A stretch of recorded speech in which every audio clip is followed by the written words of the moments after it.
Welcome to Wages Center.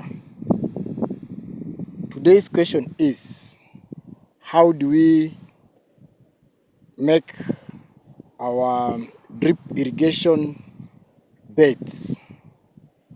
Step number one,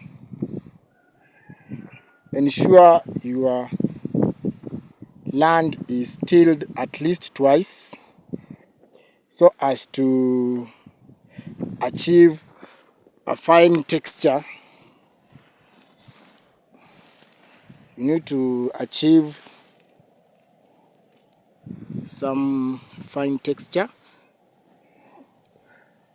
This one is for ensuring your laborers won't get it rough when they are making the beds. More so, you'll achieve a very flat and even bed. Step number two, you'll have to do some measurements. Like mine this season, I'm having 30 beds for this section.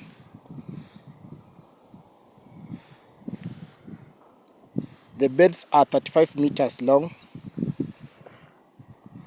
So between the small sticks that you see in between here,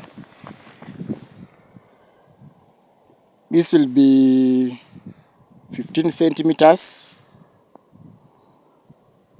then 1 meter, and that will repeat. You have 15 centimeters for the pathway and 1 meter for the beds.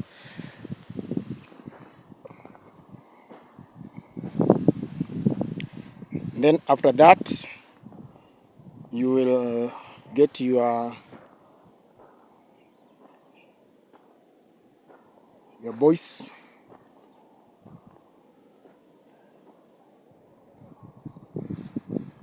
So they will be getting this soil from the pathway.